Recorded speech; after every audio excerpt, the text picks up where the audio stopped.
शुद्ध पवन है मेरे लाडलो जान,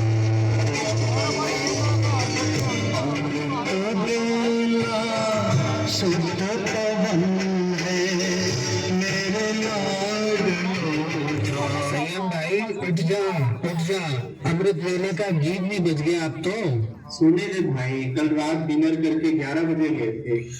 हाँ पर डिनर के लिए तो तू 7:30 बजे ही चला गया था भाई। हाँ पर डाइनिंग हॉल से तो 11 बजे हमारे आया था, फिर सोते सोते 12 बज गए। थक गया हूँ ना, नींद नहीं खुल रही, तुम भी सो जाओ। वैसे भी बाबा कहते हैं पूरा संगम युग ही अमृत वेला है, योग तो कभी भी लगा लो, बाबा तो अपना ही है। मर्जी है तेरी, सो जा। फिर मत कहना मुझे उठाया नहीं। अच्छा मैं तो चला योग के लिए। अच्छा हुआ गया है, सुन रहा हूँ बच्चे।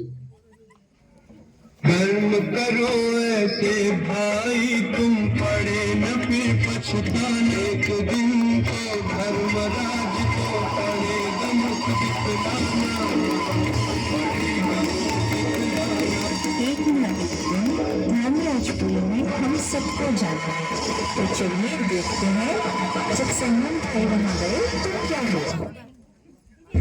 नाम तुम्हारा संयम, लेकिन तुम्हारे सभी कर्मों में असंयम की झलक दिखाई दी थी।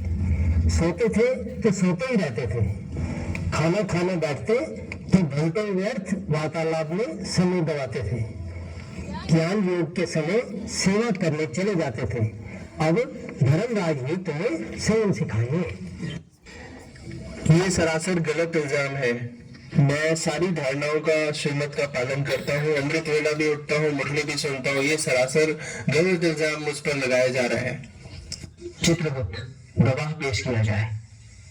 नरेश भाई जी को बुलाया जाए।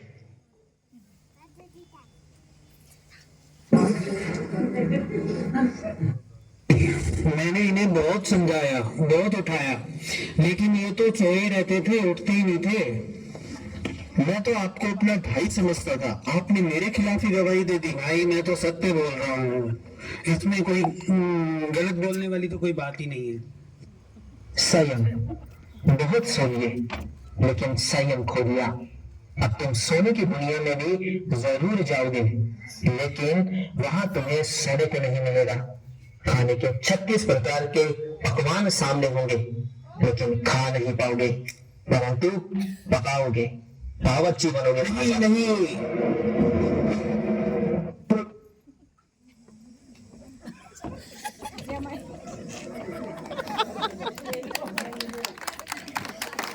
आ रहे हैं धीरज भाई। यहाँ हमारा तन होगा, यहाँ हमारा मन होगा। चल भाई, योग पूरा हो गया, अब चलकर कुछ खा लेते हैं। आज पकौड़े बने हैं। रुक जा भाई, दीदी स्टेज पर आते हैं, उनसे मिलकर फिर चलते हैं। दीदी तो रोजे आते हैं, पकौड़े थोड़ी ना रोज बनते हैं। और कमाल करते हो तुम, योग कर लिया, आत्मा की बैटरी चार्ज हो गई, अब चल के शरीर की भी बैटरी चार्ज कर ले। अरे भाई इतना आदीर क्यों रहते हो? मुरली क्लास में दीदी के हर प्रश्न का उत्तर देने में भी बड़े आतुर रहते हो, किसी को और को बोलने का मौका भी नहीं देते। मुझे हर क्वेश्चन के आंसर आते हैं तो क्यों ना बोलूं। अब ये बात तो 7 दिन का कोर्स करने वाला भी जानता है कि लक्ष्मी नारायण कौन बनने वाला है। तुम आसान सवाल का जवाब भी बड़े उछल उछल कर देते हो। अधीरता आसुरी गुण है और धैर्यता दैवी गुण है।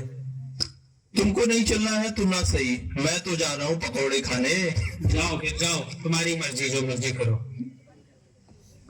आइए अब देखते हैं धीरज भाई को ऐसा धीरज रखने का धर्मराजपुरी में क्या फल मिला। धीरज, तुमने अधीरता में संयम का समय खो दिया। योग के समय भी व्यर्थ संकल्प चलाते थे, सेवा में भी उतावलापन दिखाते थे और साथी भाई बहनों को डिस्टर्ब करते थे। अब तो धर्मराज ही तुम्हारा फैसला करेंगे।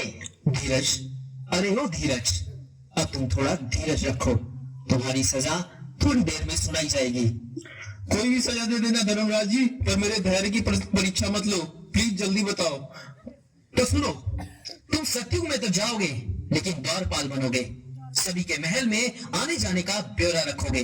नहीं नहीं, कोई और सजा सुना दो धर्मराज जी, मेरे धैर्य की परीक्षा मत लो। यही मेरा अंतिम फैसला है। इनका नाम है मिश्री बहन। जैसा नाम वैसा ही स्वभाव है, आप खुद देखिए।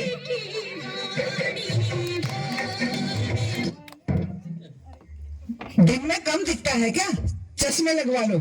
बहन, अभी तो आप योग करके आई हो, इतना गुस्सा?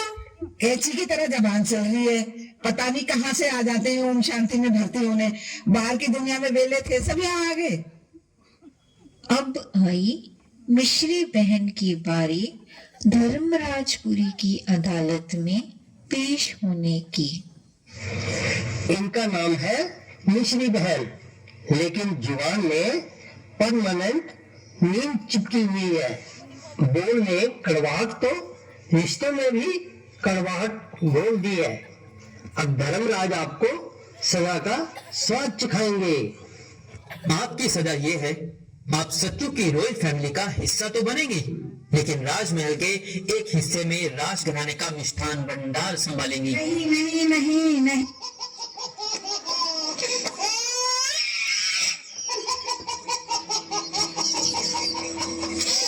नाम है सत्यवीर भाई।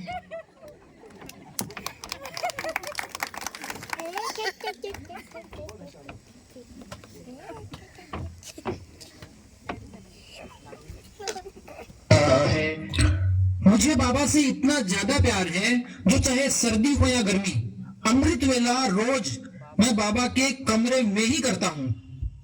झूठ बोलता है, ये मेरे कमरे में रहता है, इसे मैं रोज उठाता हूँ, क्लास चलने के लिए भी कहता हूँ, पर ये उठता ही नहीं मेरा मीठा भाई। अरे भाई, बाबा कहते हैं कि तन मन धन सब तेरा, तो कमरा भी तो बाबा का ही हो गया ना।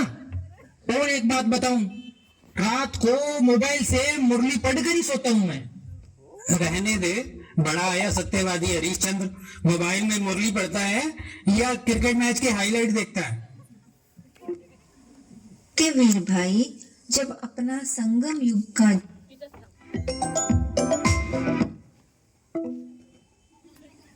पूरा करके धर्मराजपुरी में पहुंचे तो यह हुआ। सत्यवीर झूठ की संपूर्ण खान है। इन्होंने झूठ में पीएचडी, एलएलबी, एमफिल न जाने कौन कौन सी डिग्री ली है। अब सत्य की दुनिया में कौन सी डिग्री मिलेगी, ये तो धर्मराज जी ही सुनाएंगे। रुकिए धर्मराज जी, रुकिए, मैं कुछ कहना चाहता हूँ। जी कहिए। चित्रगुप्त सरासर झूठ बोल रहे हैं। चित्रगुप्त, गवाह पेश किया जाए। नरेश भाई को पेश किया जाए। राज जी, ये बात बात पर झूठ बोलता है, मैंने इसे बहुत समझाया था, पर ये मेरी बात सुनता ही नहीं था। आत्मा सत्य है और शरीर असत्य है। तुम्हें सत्य की दुनिया में चंडाल का पद मिलेगा। नहीं नहीं, रहम करो।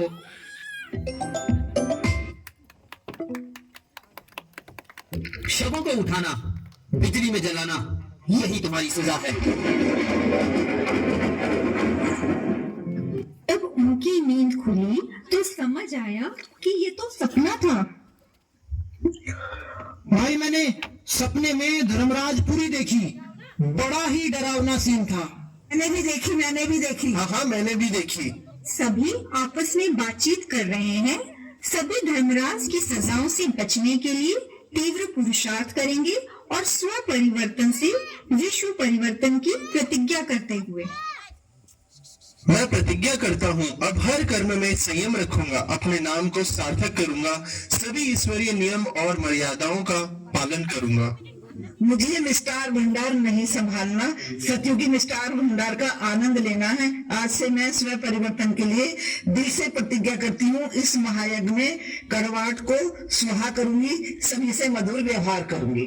थोड़ी प्रतिज्ञा मैं भी कर लूं। सही बताऊं तो मैं सच की सिवाय कुछ नहीं बोलता। फिर भी आज मैं धर्मराज जी को हाजिर नाजिर जानकर ये अखंड प्रतिज्ञा करता हूं कि झूठ से कोसों दूर रहूंगा और सच की पगडंडी पर ही चलूंगा। और वो क्या कहते हैं, सच तो मीठो नच।